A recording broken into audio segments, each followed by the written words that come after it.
5வது நம்ம பார்க்க போறது ஹீட் பிளாஸ்ட். ஆம்னிட்ரிக்ஸ் கைக்கு கிடைச்ச உடனே பென் டென்னிசன் வந்து முதல்ல டிரான்ஸ்ஃபார்ம் ஆன ஒரு ஏலியன் அப்படின்னா அது நம்ம ஹீட் பிளாஸ்ட் தாங்க.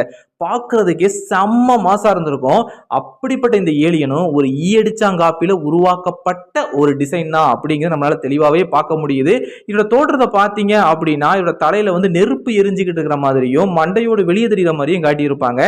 இந்த டிசைனை எங்க இருந்து காப்பி அடிச்சிருப்பாங்க அப்படின்னு பார்த்தீங்கன்னா மார்வல்ல வந்து கோஸ்ட் ரைடர் அப்படின்னு சொல்லி ஒரு ஃபேமஸான ஒரு கேரக்டர் இருக்குங்க. அதோட டிசைனை அப்படியே காப்பி பேஸ்ட் பண்ணி தான் சில மாற்றங்களை மட்டும் பண்ணியிருக்காங்க. நிறைய மாற்றங்கள்லாம் பண்ணல, ஒரு சில மாற்றங்களை மட்டும் பண்ணி என்ன செஞ்சிருக்காங்க அப்படின்னா ஹீட் பிளாஸ்ட் அப்படின்னு சொல்லி பேர் வச்சு இவங்க வந்து வெளியிட்டு இருக்காங்க. என்னதான் சோத்துக்குள்ள பூசணிக்காவை மறைச்சு வச்சாலும் அது வெளியே தெரியத்தானே செய்யும். ஸோ தெரிஞ்சிருச்சு, தெளிவா புரிஞ்சிருச்சு. ஆனா ஹீட் பிளாஸ்டோட பவர்ஸை பார்த்தீங்க அப்படின்னா அது வந்து நம்ம கோஸ்ட் ரைடர் கூட ஒத்து போகாது. அதை வந்து எக்ஸ்மென்ல வரக்கூடிய ஹியூமன் டார்ச் கிட்ட இருந்து கொஞ்சம் கடன் வாங்கியிருக்காங்க. எப்ப நீ கொஞ்சம் தான் நீ கொஞ்சம் தாங்கிற மாதிரி